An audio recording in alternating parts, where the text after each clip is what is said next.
Hello, citizens of the world. We are anonymous.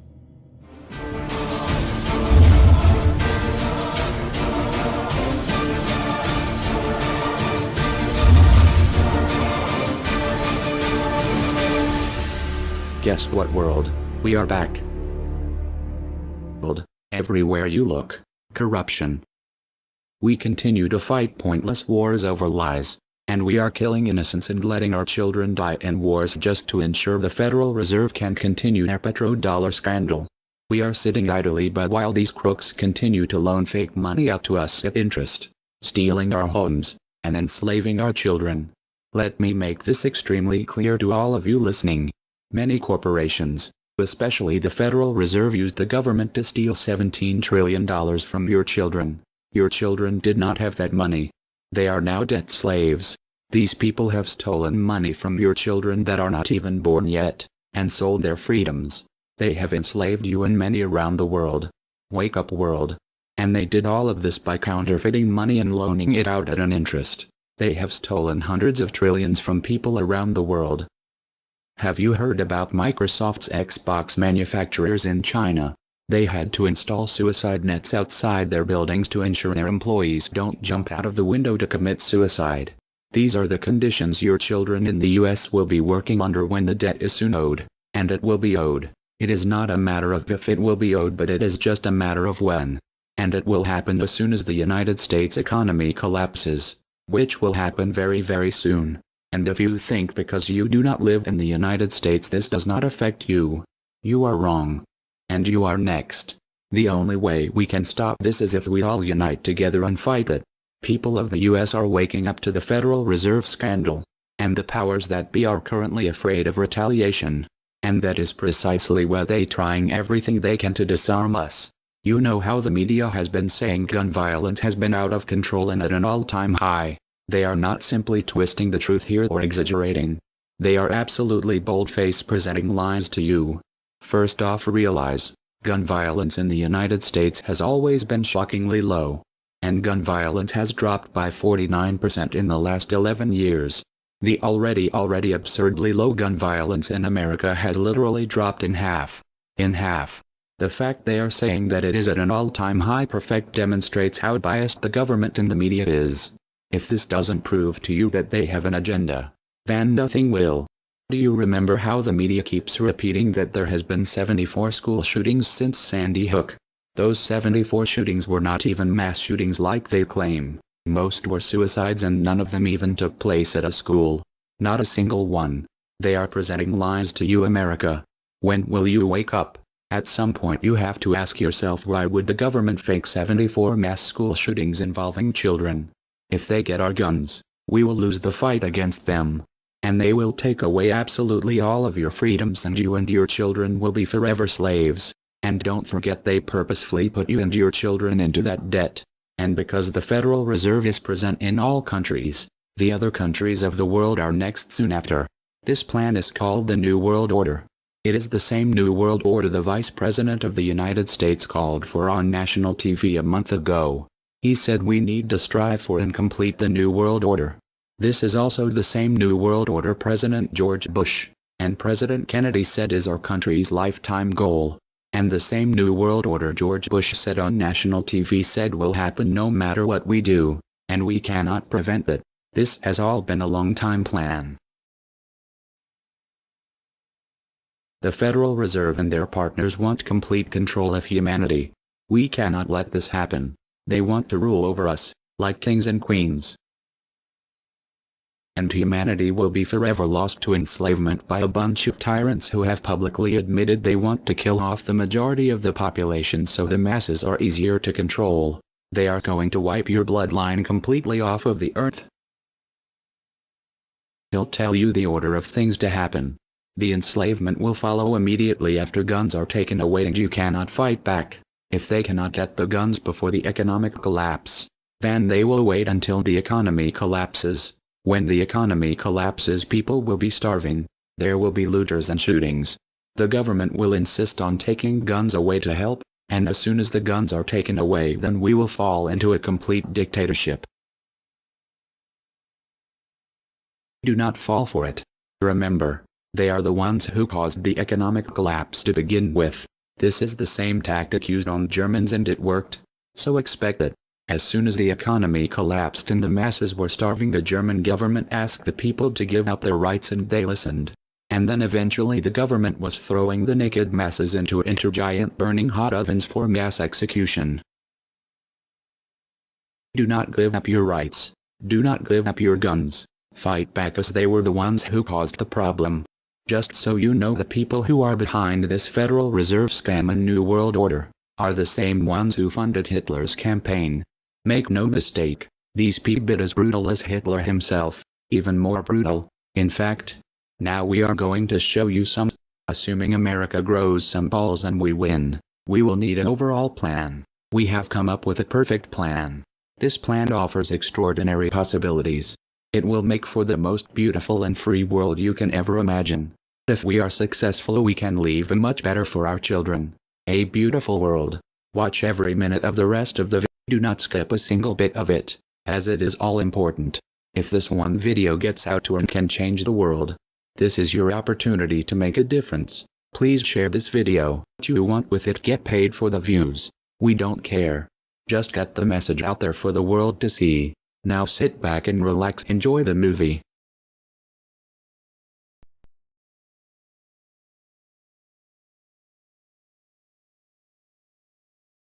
To you? Makes perfect sense. Okay. Anybody else want to throw anything out at us? Sir? I think you're an anarchist and you don't know it yet.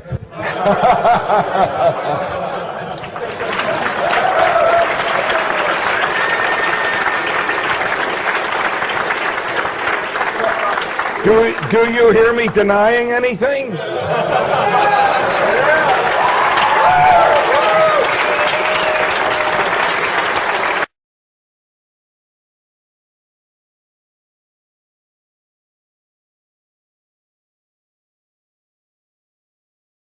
Many people, when they hear the word anarchy, think of chaos and mayhem. So they assume that an anarchist must be in favor of disorder and violence. That is the complete opposite of the truth. Most objections and complaints about the anarchist or voluntarist philosophy are not actually about the philosophy itself, but result from people misunderstanding what the philosophy is all about. To illustrate a few points, we will use the example of two fictional islands. Authoritania, where there is a ruling class or government, and anarchia, where there is no ruling class of any kind. We will use these islands to examine several common misconceptions about anarchism. Lots of people think anarchy means every man for himself, or survival of the fittest, or the absence of any social cooperation or organization. They think that anarchy means everyone has to be self-sufficient.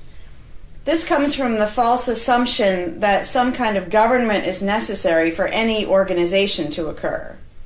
Whether it's part of a republic, a democracy, a kingdom, or a dictatorship, a ruling class issues orders called laws and punishes anyone who disobeys them. That is not cooperation. That's domination. It's one group forcing its will on another. Authoritarianism can be used to force people into organized patterns, but that does not mean that people are incapable of organizing their activities without being forced. The most productive and useful examples of organization that we see today are anarchistic in nature. No one was forced to build the grocery store you go to. No one was forced to produce or sell anything in it. Everyone involved in the vastly complex operation of growing your food, transporting it, displaying it in the store, and selling it to you, everyone involved participates voluntarily, working in exchange for money. You and all the other store customers choose freely which store to go to and what to spend your money on. This purely voluntary arrangement allows for an amazingly complex degree of organized cooperation without anyone being coerced to participate. In contrast, under government, a very small group of people comes up with an idea and forces everyone else to participate in it and provide for its funding with tax dollars. In the authoritarian version of a supermarket, the ruling class would tell people what to produce and how much, what prices to charge, and they would tell customers what they must buy and what they must pay. Anyone who did not comply with the centralized master plan would be punished in some way. That is how government does things. Which one of these would you prefer? Another common but incorrect assumption is that if there were no ruling class or no government, people would have no way of defending themselves against common criminals or foreign invaders. Again, this is simply not true. The government version of protection is inherently hypocritical. Governments will use their hired law enforcers to find and lock up some of the private thugs and thieves and prevent them from preying on people. But every ruling class gets the money for its operations by way of taxation, demanding money from its subjects and punishing those who don't pay up. Oddly, every ruling class insists that it needs to be able to forcibly control and extort money from people in this way in order to protect them from private criminals who might try to forcibly control and extort them. In contrast, if there is no government, people do not lose their inherent right to defend themselves from violence or to defend what they have from those who would take it. Every person has this right, and they also have the right to organize and cooperate with each other to exercise that right. Organizing for mutual defense does not require any government-granted laws or authority. No one wants to be attacked or defrauded, and everyone wants to feel safe. Whether each person takes this on himself or herself individually, or whether they hire and organize others to do it on their behalf, it can be done on a voluntary basis. Those who insist that government is necessary often claim that if there wasn't a government, then smaller private gangs would spring up to enslave and rob people. Organized crime gangs exist along with government, and most people do not understand the dynamics between them and how government enriches and empowers organized crime while appearing to fight it. Black markets enrich organized crime, and money allows them to buy government protection. There's no reason to think they would do as well in an environment of freedom, where they would have fewer ways to make money and would be up against both individual and organized armed citizens. A criminal gang that's recognized as such has far less power than a gang whose aggression is perceived to be legitimate and proper. And that's the gang we call government. When thuggery is called law enforcement, and thievery is called taxation, and self-defense is called crime and terrorism, then even the widespread ownership of firearms can't do much to stop the aggression. Imagine a private gang trying to do the things that government does without the aura of authority, and imagine how a well-armed population would respond to this. The gang would fail quickly and dramatically. Another concern that people have when they first consider the idea of a stateless society is that some people are truly malicious, destructive, and sociopathic.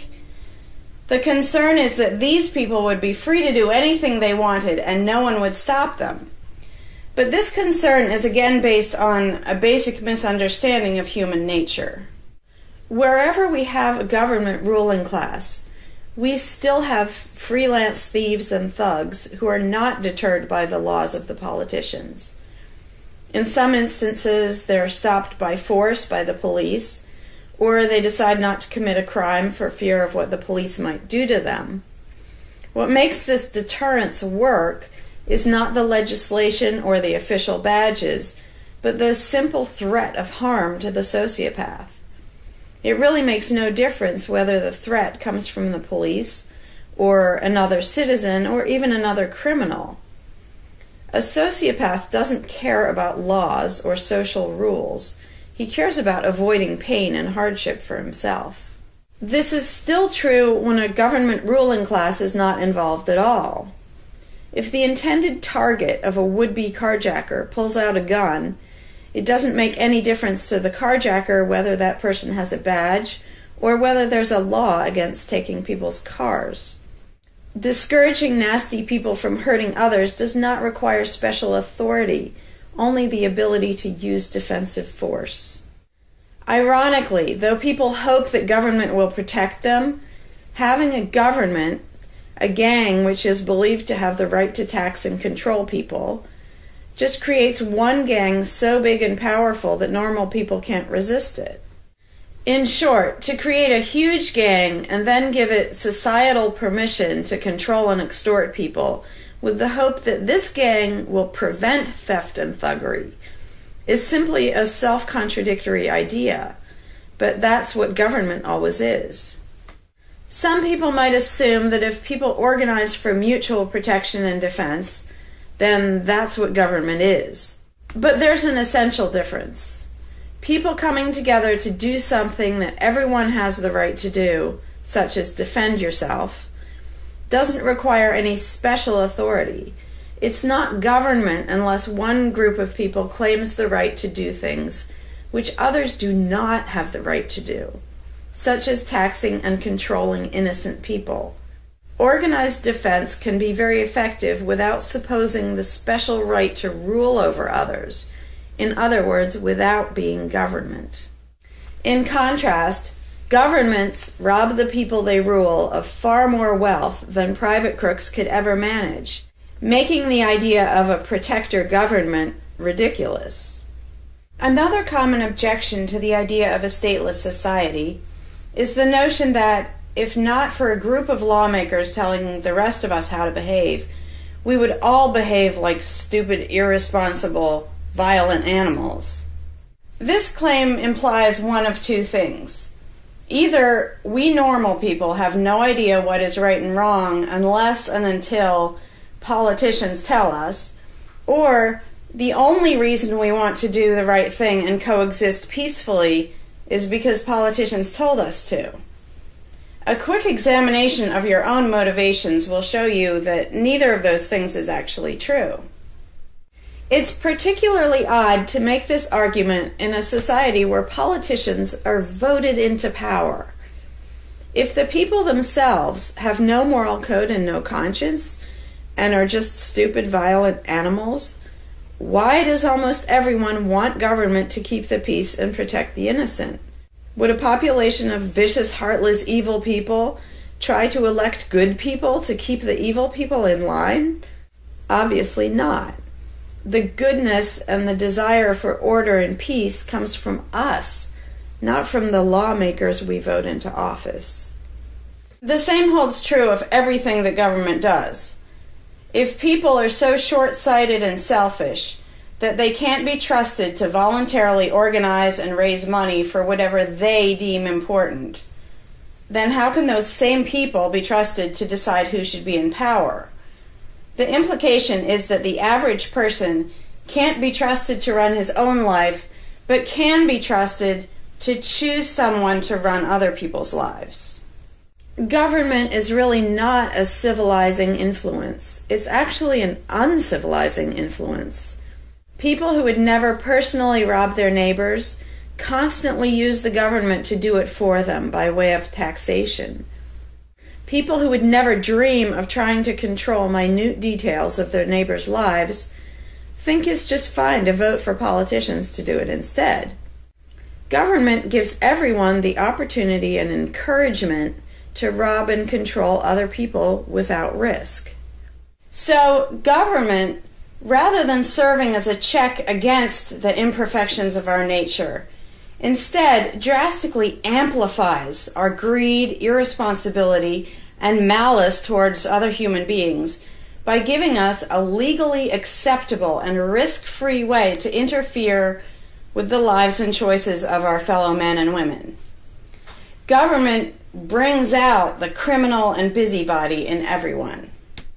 In contrast, in the absence of a ruling class, people would lose their ability to ask lawmakers to interfere with their neighbors' lives. And we would not have law enforcers who could avoid responsibility for evil deeds by claiming that they were just following orders. Throughout history, far more theft, assault, oppression, and even murder has been committed by those acting on behalf of a supposed authority than by anybody else. Even basically good people, when they believe in government, will condone things or do things which they know would be wrong if they did them on their own. Most people know that theft and assault are bad, but they imagine that controlling their neighbors and forcing them to spend their money on things they don't want is perfectly moral and legitimate when it's done by way of the political process. Wrong becomes right when it's called taxation, legislation, regulation, and war. Anarchists know better. They know that human society will never be perfect, but it would be a whole lot better if evil deeds were committed only by genuinely nasty, sociopathic people, rather than being committed wholesale by basically good people who think that violent aggression is okay when it's called law enforcement. The fundamental principle of voluntarism is very simple. It's wrong to initiate violence against any other person, regardless of badges, laws, or alleged authority. The only time the use of force is justified is to defend against aggression. Almost everyone understands this on a personal level, but they've been taught that this basic rule of social living does not apply in the game of politics and government. Most people already know how to get along with others, and most people want a peaceful and just society. Our morality doesn't come from politicians making laws. Our ability to organize and cooperate doesn't come from the ruling class. When people escape the belief in government, they don't suddenly turn into violent animals. Our inherent right to defend ourselves and our ability to defend ourselves is not served by government. In fact, it's threatened by government more than by anything else. Ruling classes do not produce peaceful coexistence, but rather perpetual conflict and violence. Our belief in government authority takes our compassion, virtue, and good intentions and turns them into power for people who crave power and riches. Of course, the people who benefit most from the political racket will put a good spin on the system and do their best to convince people that it's a social necessity. But ask yourself this: have the thousands of laws, regulations, and taxes imposed on you by politicians made you a better person? Have they made you more productive or more caring? Is the world better off with the politicians taking your money and telling you how to live your life? Or do you think it might have been better off if you'd been allowed to spend your own money and make your own decisions? Is society really best served by a small class of people forcefully imposing a centralized master plan on everyone else? Can the orders and threats of a ruling class make the world what it should be?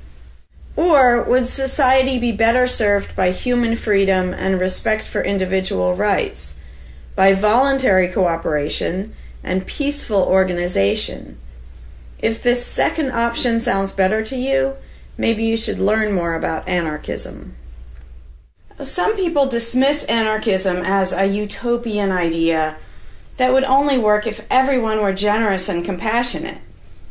Obviously, everyone is not generous and compassionate all the time. But these people need to look at the other side of the coin. If people are too stupid, greedy, and malicious to be free, aren't they too stupid, greedy, and malicious to be trusted with power over others?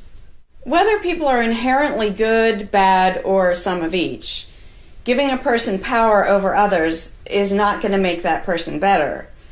In fact, power has historically been known to corrupt people and make them worse, whereas the discipline imposed by the equal freedom of everyone else brings out the best in human nature.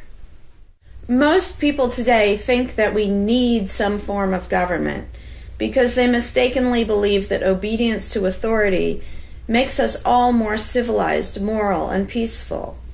In reality, it has always done exactly the opposite. Everyone knows that governments can be corrupt, abusive, inefficient, counterproductive, even tyrannical. But most people assume that the way to fix that is to get the right people into power. People have spent centuries trying to create a good society using different kinds of ruling classes, different legal structures, different ways of choosing the rulers, and so on. But every governmental construction has resulted in freedom and riches for some, and oppression, violence, and poverty for others.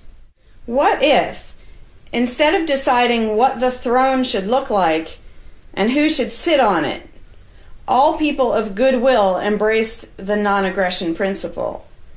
What if, instead of looking to a ruling class to impose our values on society, we embraced the concept of self-ownership?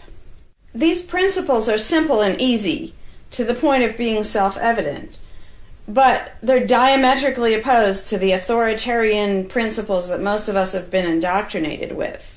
Anarchism does not mean chaos and violence, or every man for himself. Having no government does not mean having no morality, no organization, and no cooperation. Simply put, anarchism does mean that no one is your master and no one is your slave. And that's all it means. Howdy, Larkin Rose here. I'm feeling slightly less than entirely patient and polite today, so if this video gets slightly caustic, too bad. This video is for all the people who are constantly saying, well, if not for government, we couldn't have roads, or we couldn't have police, or nobody would care for the poor, or we wouldn't be protected, whether it's from local thugs or from foreign invaders. We wouldn't have this, we wouldn't have that. So thank goodness we have government and taxes, because we wouldn't have any of those things. And the first way I'd respond to that is by pointing out the assumptions that underlie that complaint, that argument. Basically what people are saying, because let's be clear about what the terms mean, government is the people who boss everybody else around. And taxes are those people demanding money from us. So they basically tell us, hand over a whole bunch of money and we'll decide how to take care of you. We'll decide how to spend your money. If we don't like it, too bad, we don't really have a choice. Like, well, you can vote in a few years and maybe something will change, even though it totally won't. So that's what people are saying. Basically, if we didn't have a ruling class stealing our money and then supposedly spending it to protect us, how could we possibly have roads or anybody to protect us? The implication is that in this country, for example, 300 million people would just sit around thinking, oh, we can't do it. Without politicians and tax collectors, we can't have a road, we can't protect each other, and we can't... And it rests on this bizarre assumption that things that almost everybody wants, they wouldn't do anything to make happen unless there were politicians forcing us to give them money so they can make it happen. And so an example I like to use is, let's apply the same argument to food, because food is pretty darn important. I think everybody can agree. Let's apply the same argument that statists use about the roads or caring for the poor or protection or anything like that. The argument would go like this. Now, in the context of food, listen how idiotic this is. If we don't have government demanding money from all of us under the threat of caging us, and that's what taxation is, here's the money you have to give us, here's the nasty things we do to you if you don't. If that didn't happen so that they could build a big food production and distribution system and feed us, well, we'd all starve. We'd all just sit around saying, gosh, I wish we had food, but, you know, no politicians and tax collectors. We're just going to sit around and starve to death.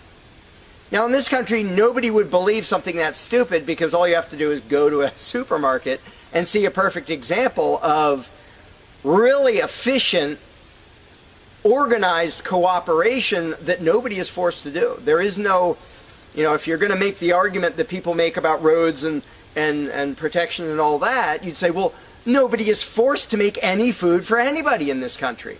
How do you know everyone's just going to say, well, it's not my job, and we'll all starve to death? There's no guarantee. There's no master plan guaranteeing that we'll all have food. So obviously we're all going to starve if we don't have an authoritarian government stealing our money and then making food and giving it to us. Because golly gee, we couldn't possibly do it voluntarily ourselves. Again, in this country, nobody makes that argument because they see it happening voluntarily. Nobody involved is forced to do that. Nobody is forced to make you a single bite of food. There is no guarantee at all from anybody. And yet, Americans are, by and large, hugely overweight. Obviously, we don't have a lack of food. We might have a lack of healthy food. But obviously, we see that example. Oh, we can handle that. You know, voluntarily, mutual cooperation, that's fine for food. But for some reason, it's not okay, and we can't even fathom the idea of the exact same thing handling roads or handling protecting us or other things that almost everybody wants. So there's, in the question is this bizarre assumption that everybody will sit around really, really, really wanting something, but because there aren't politicians bossing us around and stealing our money, well, how could we possibly do it?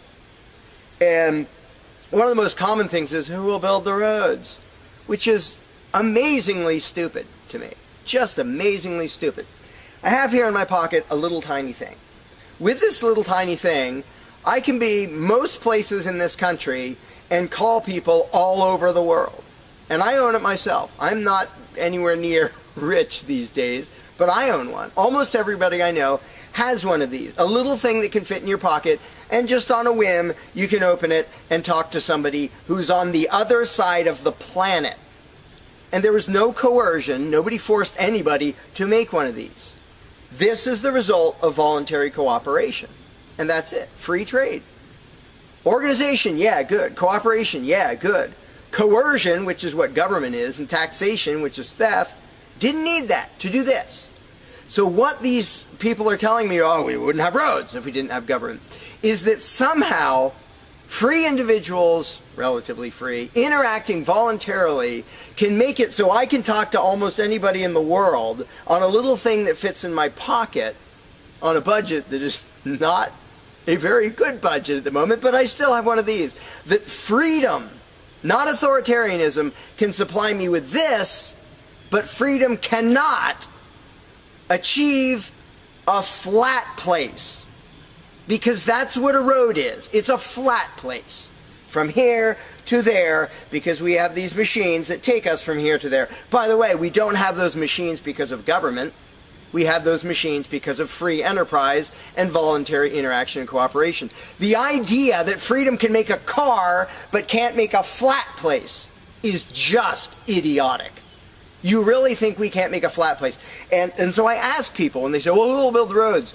Are you really telling me that you really and truly think that if government fell off the face of the earth, 300 million people in this country, 7 billion if you want to include the whole planet, would sit around in their houses thinking, golly, I wish I could go visit Fred, but I can't because there's not a flat thing from me to him, and I don't know how to do it. And the other 300 million or 7 billion people, we can't possibly do it because there aren't any politicians and tax collectors.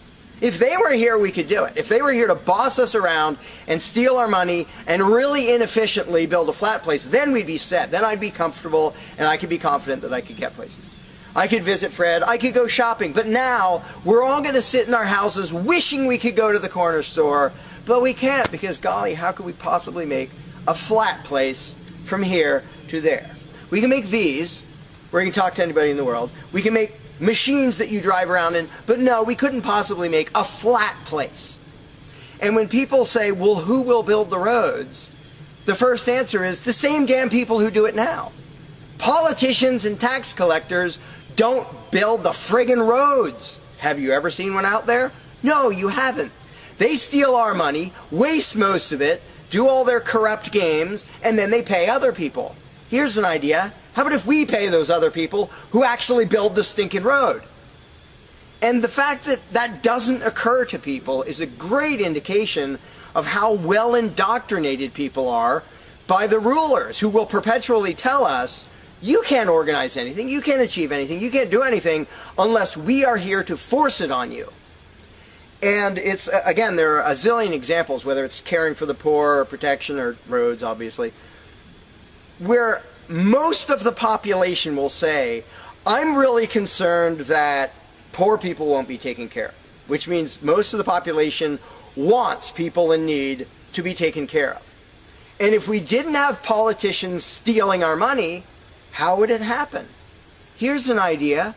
Take some money out of your pocket and give it to one of the people that you think needs help. Why would you not comprehend that, but you would comprehend some guy 1,000 miles away passing a law to send an armed thug to take your money, to waste 90% of it, and then give a little bit to somebody who may just be defrauding the system or may actually need it? And the amount of indoctrination required to make people even ask these questions of how could we possibly do this without government? What do you think government adds to the equation? It doesn't add any resources. It doesn't create anything. Everything it gives away, it steals from us first, by way of taxation. It doesn't add any skills. It doesn't add any knowledge. The people who are here would still be here if the institution of government fell over. We have all the know-how, we have all the resources, all the technology. The only thing it adds is one group that's imagined to have the right to violently assault and control and extort everybody else. So what the question really means is, how could we have a road, or how could I help that poor, or how could that poor person be helped, or how would anybody protect us if there wasn't a gang of thugs with permission to violently control and rob us? And when you recognize that that is literally what the question means, you already see how utterly idiotic it is. And it's completely the result of authoritarian statist indoctrination. Nobody would come up with that on their own. And you obviously don't see that with the example of food or cars or cell phones or anything else. Nobody says, we won't be able to talk to each other unless there's a gang of thugs that's allowed to boss us around and steal our money. And just economically, how stupid you have to be to think that's a good idea. Here are your choices. Let's do this. I'll give you these two choices for how you will be fed from now on. Either you can go spend your own money wherever you want. You can go to the supermarket or the local this or the local grocery, whatever you want. You can go decide what you want, and they'll tell you the price. You decide what you're going to buy and how much. And you can go to different places and you can shop around and you can do all that. That's option number one. But let me warn you, option number one does not give any guarantee that you will be fed. There's no master plan forcing people to feed you. So, oh my gosh, you better be really scared of that option, despite the fact that you can do it day after day and it works really darn well and feeds pretty much not only this country, but with a massive surplus. So that's option number one that apparently statists are scared of. Option number two is politicians will take as much money of yours as they decide to take. Then they will decide what, if anything, they will buy with that money in terms of food to give to you, to feed you. Do you really think that will serve you better, that will feed you better? Yeah, I'm much more comfortable that I'll have I'll be fed, I'll be secure, everything will be okay. If a gang of thugs who doesn't really care about me steals my money and then decides what, if anything, to give me back from what they stole. But that is implied in the question, whatever you put in the blank. How are we going to have blank if not for government? What you're saying is, how can we, the people who really want roads and food and cell phones and protection and all the things that almost everybody wants, how can we possibly have that unless we give someone permission to steal our money and boss us around and then decide what they're going to give us? And the same thing applies no matter what you put in the blank. How will we possibly do blank without government? One of the silly ones is caring for the poor. How will we care for the poor? Think of what that means. Like when more than half the country votes for a party to take care of the poor, it's more than half of the country saying, we're really concerned and we want to make sure that the less fortunate are taken care of, but we don't believe that normal people acting in freedom will take care of them. Well, if the people didn't care about the poor, they wouldn't win the election. By definition, if you vote for a welfare state, you're an idiot. Because either people are heartless bastards and you're going to lose, or people are compassionate and giving and you don't need to win. Just give them your stinking money. But people play the game, and that's the Democratic Party lives off of the idiotic notion that you're all so heartless that you should vote for us to steal your money to give to the poor. And half the country falls for it. Yeah, we're all so heartless that we voted you into office for the specific purpose of taking our money to help the less fortunate. That's just freaking brilliant. How about if half the country just gave their stinking money to the less fortunate? And then the less fortunate would all be rich, because it would be 1 trillion times more efficient than the government version of welfare ever is. Also, it would be actual charity instead of mass theft and corruption and fraud and all that fun stuff. But what takes the cake, the ultimately insane thing, whatever you put in that gap, how can we have blank without a parasitic ruling class and a bunch of hired thieves? It's just a stupid question, but it's extra super stupid when what's in the blank is, how will we be protected?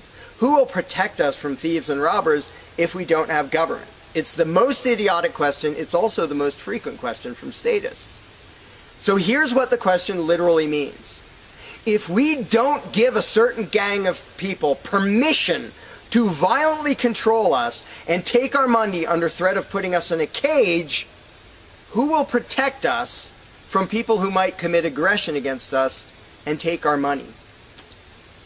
Wanting government for that is exactly as brilliant as saying, we have to have a carjacker in our town, otherwise somebody might steal our cars. Government is an appointed thief. If you don't think taxation is theft, first of all, you're a really well-trained slave. Second of all, try not paying. See what happens. See if they say, oh, it's quite all right. Or if they say, no, you're going to pay, or we're going to take your stuff, or eventually we'll put you in a cage.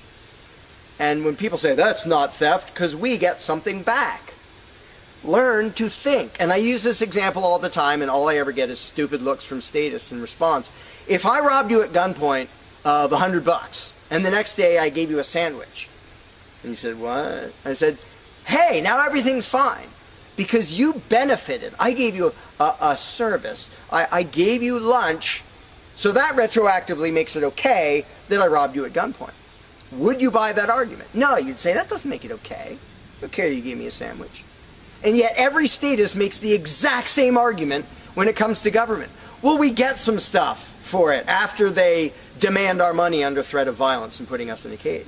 Then we get services or goods. And we don't get what we asked for, and we get lots of things we didn't ask for. But we kind of get something, and that retroactively makes it okay for them to say, give us this much of every paycheck you make, or we're sending men with guns to take your property. And the slaves justify their own enslavement. I'm proud to pay my taxes. I'm proud to get robbed by a parasitic ruling class and get a little bit back and feel good about it. Like, not only is that legitimate and justified, but I feel proud that I let myself get robbed by a bunch of crooks and parasites.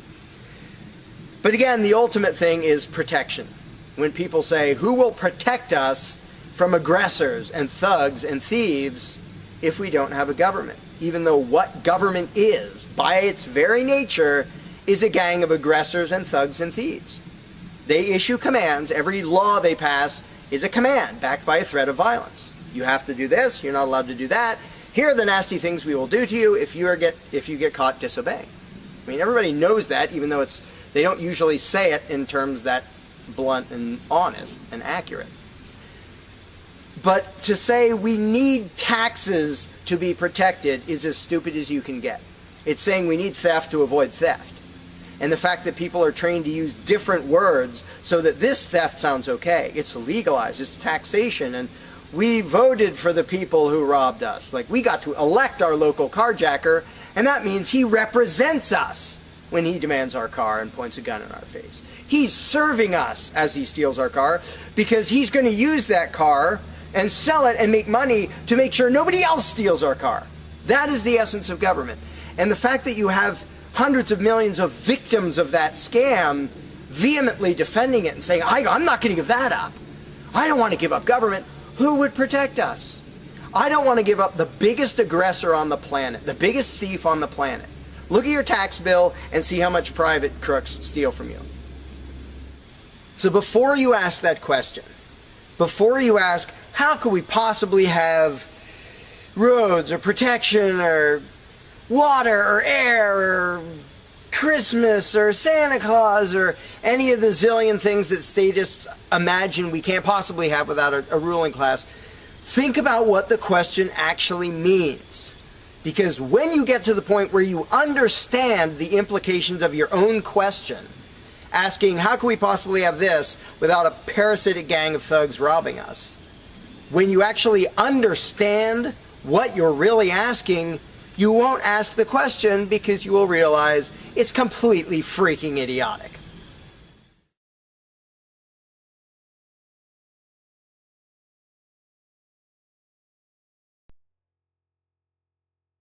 Hey, Larkin Rose here. One of the first things that people are concerned about when they start thinking about a society without a ruling class is, well, what happens to the nasty people? Whether you're talking about people who are just kind of negligent or inconsiderate, play their music too loud at night or leave their trash lying around the woods or whatever it is, all the way up to people who run around attacking and murdering people. So people say, well, what would happen to them? What would we do about that? Some people even go so far as to say, if not for government, there would be nothing to stop people from committing murder and doing whatever other nasty stuff. And it's funny because when somebody says that, there would be no consequences, they could do whatever they wanted and nobody would stop them, the person saying that is implying that he isn't going to do anything. If there's someone running around attacking and murdering innocent people, the guy who said nothing will happen to them, obviously he's not going to do anything or something would happen to them. But not only is he demonstrating his own cowardice when he said there would be nothing to stop murderers, he's also projecting his own immaturity and irresponsibility onto the rest of the world, because he's also saying the other 7 billion people wouldn't do anything about it, which obviously isn't true. I would, wouldn't you? If somebody was running around murdering your neighbors, would you just go, well, there aren't politicians and there's nobody with a badge and we don't have tax collectors and bureaucrats, so oh well, I guess they're just out of luck, they're going to get murdered. And would you not even protect yourself if there wasn't government? Obviously, lots and lots of people, all the sane people, would do whatever they could to protect themselves and defend the innocent. So to say nothing would happen is just really bizarre. And it comes from having a mentality basically of a little kid in a classroom, where the teacher walks out of the room and the kids are just sitting there. We don't know what to do. No authorities telling us what to do. And Johnny's throwing things at me. And there's no teacher to stop him. Ah! Because most people, having been trained into authoritarian mentality, it never occurs to them that they are the ones who should fix anything, who should stop anything. And so when people say, well, what would be done about this and that and the other thing, nasty people doing nasty things, the first thing I ask is, well, what would you do about it? Because people are so into the mentality that there has to be some master plan and some authority who writes down the law of here is what will be done with those people, that people don't think in terms of, well, what would I do about it? Which is why I always ask people, well, what would you do about it? You're a person just as much as me and just as much as the other 7 billion. What would you feel justified in doing if somebody was polluting or playing their music too loud at night or running around murdering people or whatever in between you can think of? Any nasty thing, what would you feel justified in doing about it? Because there's a very basic rule of being a moral human being, which is if it would be wrong for you to do something, don't ask anybody else to do it. And the rule is so simple, so self-evident and obvious that most people will go, well, duh, of course. Trouble is, nobody in the world who believes in government abides by that rule. Nobody. I don't care if you're a constitutionalist, Democrat, Republican, fascist, communist, anything, any kind of statist. There is nobody who believes in government who abides by the most basic rule of morality, which is if it's wrong for you to do something, don't ask somebody else to do it. Because every single candidate, every party, every government always does things that the voters know they themselves have no right to do. And to say something like, well, I'm voting for the guy who's going to tax you less. Well, do you have the right to rob me a little bit less than the other guy? No, you don't. So telling me that, well, somebody was going to rob you more, but I voted for the guy to rob you a little bit less, you are still violating the basic rule of being a human being. If it's wrong for you, don't ask somebody else to do it. Well, that's kind of the second basic rule, the first one being the non-aggression principle. And they actually go together quite well. But when people are in the mindset that there's going to be some major centralized plan to deal with whatever, polluters or people who play their music too loud or murderers or whatever else, they have to get out of that mindset. They have to start to think that maybe they are among the people who have to do something about it. So instead of saying, what will be done about such and such, well, what will you do about it? What should I do about it? And this doesn't magically make all the problems go away, but the actual practical challenge of dealing with most disputes is trivial compared to the challenge of getting people to think like responsible adults, where they start to think, well, maybe it's up to me. And a while back I did little events called Escaping the Myth, and one of the little mental exercises I did with these little groups of people is, imagine we're on an island and we're it. There's no government, there's no authority, there's nobody with a badge, and one of us is running around stealing stuff from other people. He's not killing anybody, but he's stealing stuff. What are we going to do about it? We normal people. There's not a legislature, there's not 911 to call, there's nobody with a badge, it's just people. And so with that specific example, I would ask people, so what do we do? And just off the top of their heads, everybody comes up with solutions that are way better than what government ever does. First of all, every government solution is, all right, step one, I get to rob everybody. That's the government solution. Well, we're going to tax everybody so we have the resources to stop that other robber. Well, in the island scenario, nobody is stupid enough or insane enough to start with that, to say, well, let's see, so somebody's stealing our stuff. Okay, first, I get to rob all of you so that I have the resources to protect you from him. Nobody is that insane. Everybody is insane enough to believe that who believes in government. And I did for many years. I was stupid enough to actually think that it was rational and moral to advocate mass extortion in order to protect people. And that's just stupid. So I just believed something insanely stupid for a very long time. Most of the world still believes that.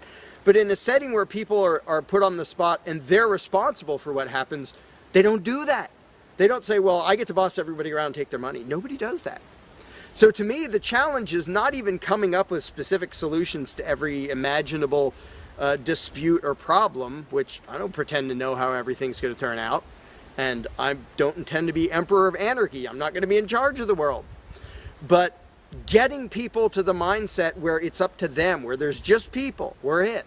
No legislatures, no people with badges, no authority, we're just people. Suddenly people are way better at solving problems and making things work. One good example is when there's a disaster. Unfortunately, sometimes it takes a horrendous event to bring out the best in people. And it brings out the worst in some people too.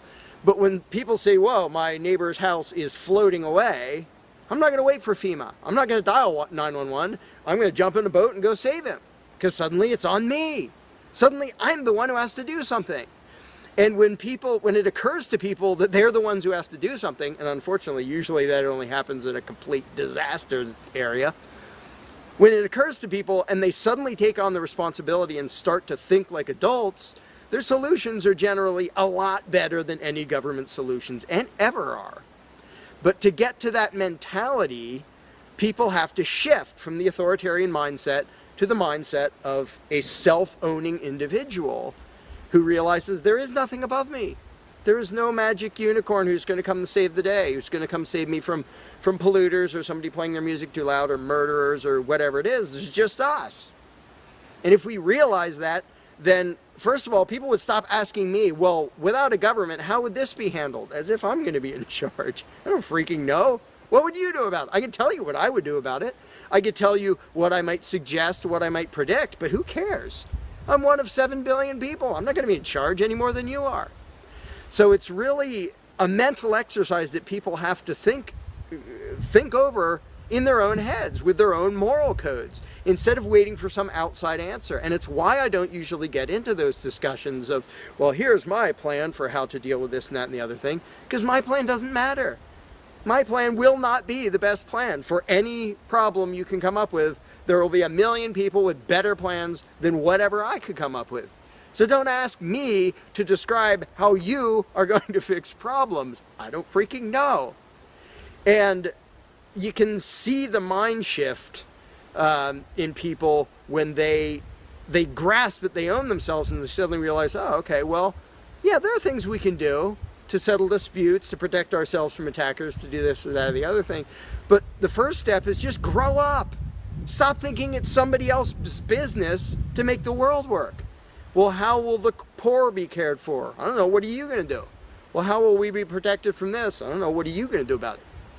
And it is inconvenient. It's inconvenient to be a free person where you can't just be a kid in a classroom whining to the teacher to save the day and fix everything and make everything work, where you actually have to be a responsible adult. And that's one of the main reasons why people like the belief in authority, because then they can live with the lie that all they have to do is obey and do as they're told and everything will be okay. First of all, no, it won't be okay. Second of all, you're not even being a human being. You just threw your free will out the window and became somebody's slave in the hopes that that would help humanity. It doesn't help humanity for you to be a slave. It doesn't help humanity for everybody else to be a slave.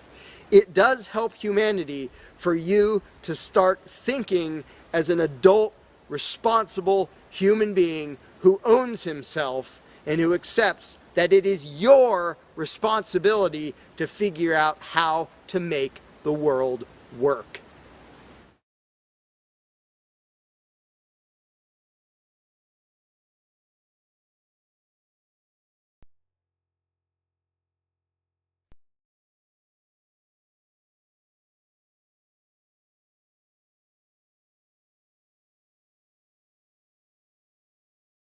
You cannot begin to imagine in how many ways the world is the opposite of what you have been taught to believe.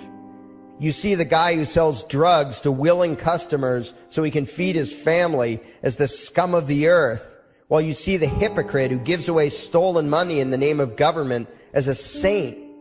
You see the guy who tries to avoid being robbed by the federal thugs as a crook and a tax cheat, but see as virtuous the politician who gives away the same stolen loot to people to whom it does not belong. You see the cop as a good guy when he drags a man away from his friends and family and throws him in prison for 10 years for smoking a leaf. And you see anyone who defends himself from such barbaric fascism as the lowest form of life, a cop killer.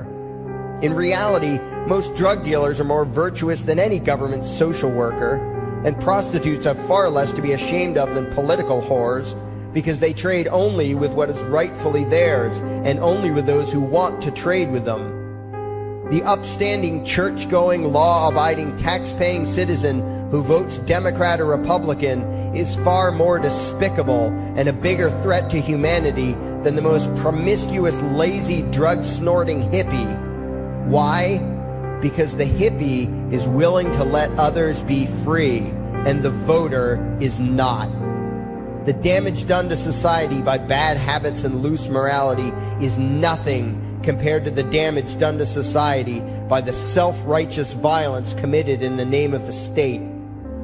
You imagine yourselves to be charitable and tolerant when you are nothing of the sort. Even the Nazis had table manners and proper etiquette when they weren't killing people. You think you're good people because you say please and thank you? You think sitting in that big building on Sunday makes you noble and righteous? The difference between you and a common thief is that the thief has the honesty to commit the crime himself, while you whine for government to do your stealing for you. The difference between you and the street thug is that the thug is open about the violence he commits, while you let others forcibly control your neighbors on your behalf. You advocate theft, harassment, assault, and even murder, but accept no responsibility for doing so. You old folks want the government to steal from your kids so you can get your monthly check. You parents want all your neighbors to be robbed to pay for your kids' schooling. You all vote for whichever crook promises to steal money from other people to pay for what you want. You demand that those people who engage in behaviors you don't approve of be dragged off and locked up, but feel no guilt for the countless lives your whims have destroyed. You even call the government thugs your representatives, and yet you never take responsibility for the evil they commit.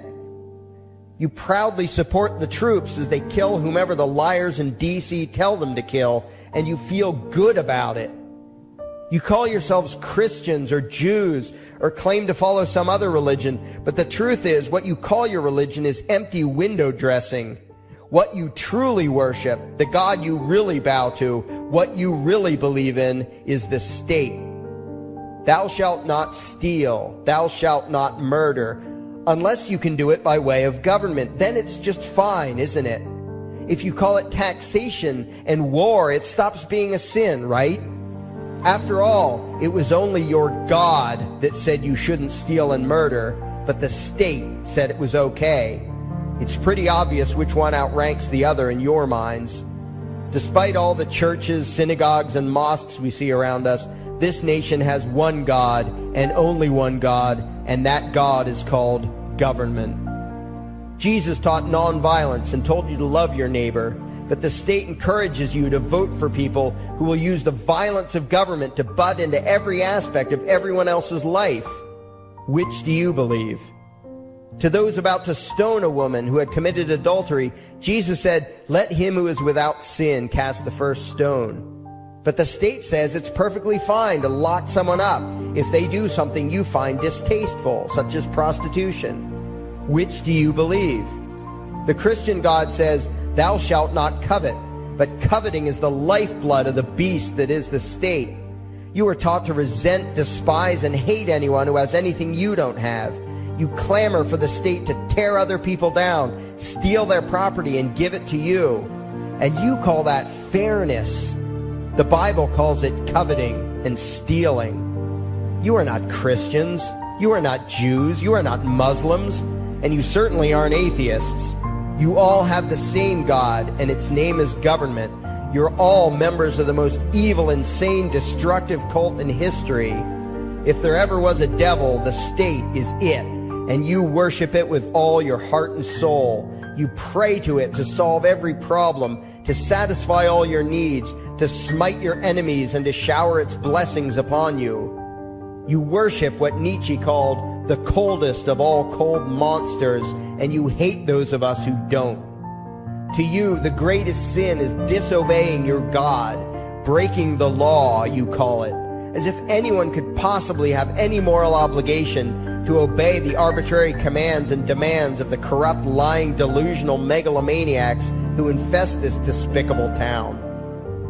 Even your ministers, priests, and rabbis, more often than not, are traitors to their own religions, teaching that the commands of human authority should supersede adherence to the laws of the gods they say they believe in.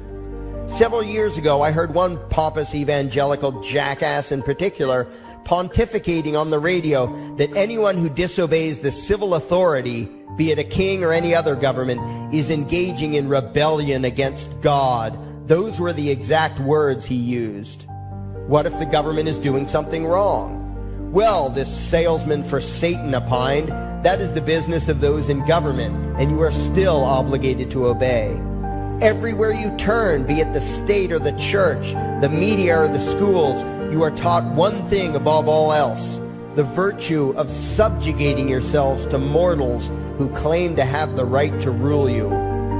It is sickening the reverence with which you speak of the liars and thieves whose feet are so firmly planted on your necks. You call the congressmen and the judges honorable, and you swoon at the magnificence of the grandiose halls they inhabit, the temples they built to celebrate the domination of mankind. You feel pride at being able to say you once shook a senator's hand or saw the president in person. Ah, yes, the grand deity himself, His Royal Highness, the President of the United States of America. You speak the title as if you're referring to God Almighty.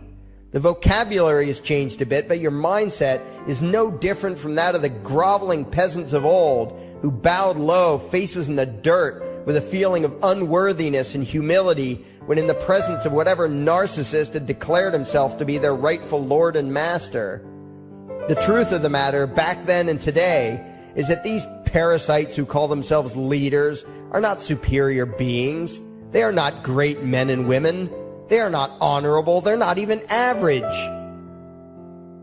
The people who earn an honest living, from sophisticated millionaire entrepreneurs to illiterate day laborers doing the most menial tasks you can imagine, Those people deserve your respect. Those people you should treat with courtesy and civility. But the frauds who claim the right to rule you and demand your subservience and obedience, they deserve only your scorn and contempt. Those who seek so-called high office are the lowest of the low. They may dress better, have larger vocabularies, and do a better job of planning out and executing their schemes, but they are no better than pickpockets, muggers, and carjackers. In fact, they are worse, because they don't want to rob you of just your possessions. They want to rob you of your very humanity, deprive you of your free will, by slowly leeching away your ability to think, to judge, to act, reducing you to slaves in both body and mind. And still you persist in calling them leaders. Leaders? Where is it that you think you're going exactly that would require you to have a leader? If you just live your own life and mind your own damn business, exercising your own talents, pursuing your own dreams, striving to be what you believe you should be, what possible use would you have for a leader? Do you ever actually think about the words that you hear, the words that you repeat? You parrot oxymoronic terms such as the leader of the free world, even pretending for a moment that there is some huge journey or some giant battle that everyone in the entire nation is undertaking together that would require a leader.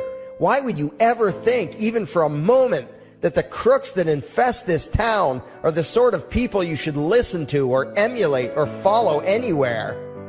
Somewhere inside your mostly dormant brains, you know full well that politicians are all corrupt liars and thieves, opportunistic con men, exploiters, and fearmongers. You know all this, and yet you still speak as if you are the ones who are the stupid, vicious animals, while the politicians are the great, wise role models, teachers, and leaders without whom civilization could not exist. You think these crooks are the ones who make civilization possible? What belief could be more absurd?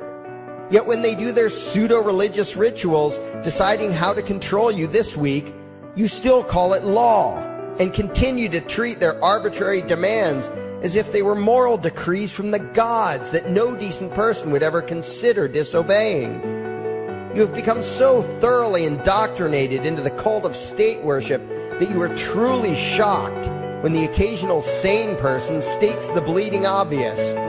The mere fact that the political crooks wrote something down and declared their threats to be law does not mean that any human being anywhere has the slightest moral obligation to obey. Every moment of every day, in every location and every situation, you have a moral obligation to do what you deem to be right, not what some delusional bloated windbag says is legal. And that requires you to first determine right and wrong for yourself, a responsibility you spend much time and effort trying to dodge. You proclaim how proud you are to be law-abiding citizens and express your utter contempt for anyone who considers himself above your so-called laws, laws that are nothing more than the selfish whims of tyrants and thieves. The word crime once meant an act harmful to another person. Now it means disobedience to any one of the myriad of arbitrary commands coming from a parasitical criminal class. To you, the term crime is nearly synonymous with the word sin, implying that the ones whose commands are being disobeyed must be something akin to gods, when in truth they are more akin to leeches. The very phrase, taking the law into your own hands, perfectly expresses what a sacrilege it is in your eyes for a mere human being to take upon himself the responsibility to judge right from wrong and to act accordingly, instead of doing what you do, unthinkingly obeying whatever capricious commands this cesspool of maggots spews forth. You glorify this criminal class as lawmakers and believe that no one is lower than a lawbreaker, someone who would dare disobey the politicians. Likewise, you speak with pious reverence of law enforcers, those who forcibly impose the politicians' every whim upon the rest of us. When the state uses violence, you imagine it to be inherently righteous and just, and if anyone resists, they are, in your eyes, contemptible lowlifes, lawless terrorist criminals. Like the lawless terrorist criminals who helped slaves escape the plantations. Like the lawless terrorist criminals who helped Jews escape the killing machine of the Third Reich. Like the lawless terrorist criminals who were crushed to death under the tanks of the Red Chinese government in Tiananmen Square. Like all the lawless terrorist criminals in history who had the courage to disobey the never-ending stream of tyrants and oppressors who have called their violence authority and law. And that includes the lawless terrorist criminals who founded this country. Everything you think you know is upside down, backwards, and inside out. But what has to take the cake, the height of your insanity, is the fact that you view as violent terrorists the only people on the planet who oppose the initiation of violence against their fellow men. Anarchists, voluntarists, and libertarians. We use violence only to defend ourselves against someone who initiates violence against us. We use it for nothing else. Meanwhile, your belief system is completely schizophrenic and self-contradictory. On the one hand, you teach the young slaves that violence is never the answer. Yet out of the other side of your mouths, you advocate that everyone and everything, everywhere and at all times be controlled, monitored, taxed, and regulated through the force of government. In short, you are teaching your children that the masters may use violence whenever they please, but the slave should never resist. You indoctrinate your children into a life of unthinking, helpless subservience. You are putting the chains around their little necks and fastening the locks tight. And worst of all, you feel good about it. Out of one side of your mouths, you condemn the evils of fascism and socialism and lament the injustices of the regimes of Hitler, Stalin, and Mao. While out of the other side of your mouths, you preach exactly what they did. The worship of the collective, the subjugation of every individual to that evil insanity that wears the deceptive label, the common good. You babble on and on about diversity and open-mindedness, and then beg your masters to regulate and control every aspect of everyone's lives, creating a giant herd of unthinking conformist drones. You wear different clothes and have different hairstyles, and you think that makes you different. Yet all your minds are enslaved to the same club of masters and controllers. You think what they tell you to think and do what they tell you to do while imagining yourselves to be progressive, thinking, and enlightened. From your position of relative comfort and safety, you now condemn the evils of other lands and other times while turning a blind eye to the injustices happening right in front of you. You tell yourself that had you lived in those other places, in those other times, you would have been among those who stood up against oppression and defended the downtrodden. But that is a lie. You would have been right there with the rest of the flock of well-trained sheep, loudly demanding that the slaves be beaten, that the witches be burned, that the nonconformists and rebels be destroyed. How do I know this? Because that is exactly what you are doing today. Today's injustices and oppressions are fashionable and popular, and those who resist them, you tell yourselves, are just malcontents and freaks, people whose rights don't matter, people who deserve to be crushed under the boot of authority. Isn't that right? You bunch of spineless, unthinking hypocrites, look in the mirror. Take a good look at what you imagine to be righteous and kind. You are the devil's plaything.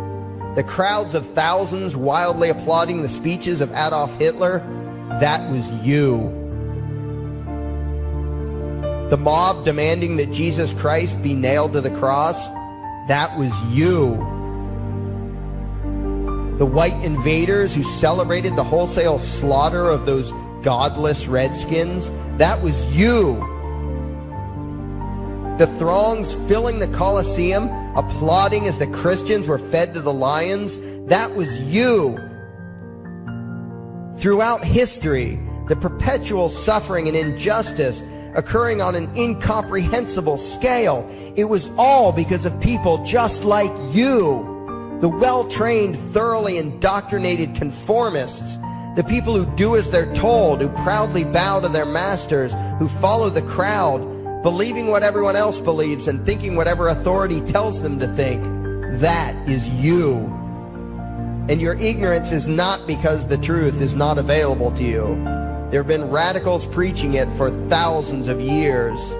No, you are ignorant because you shun the truth with all your heart and soul.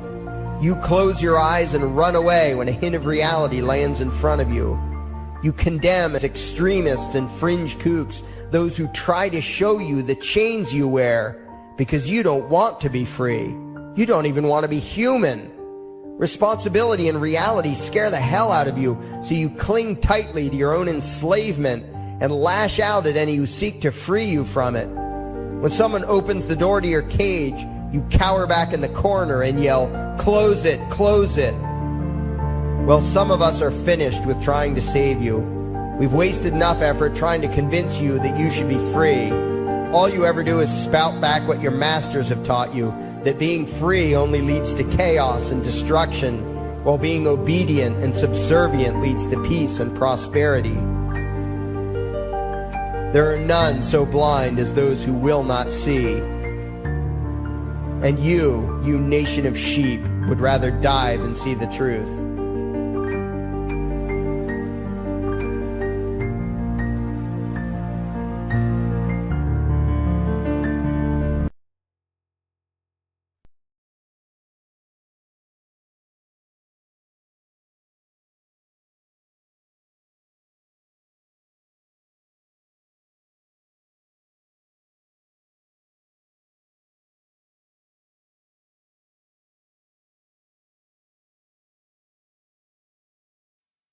There is something I need you to do. Favorite, like and share this video.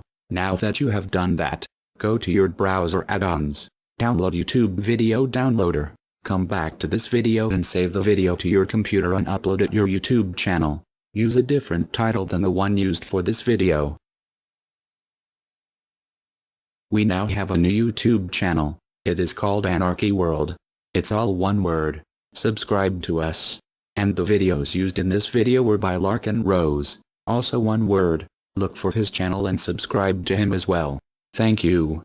And by the way, these are the people responsible.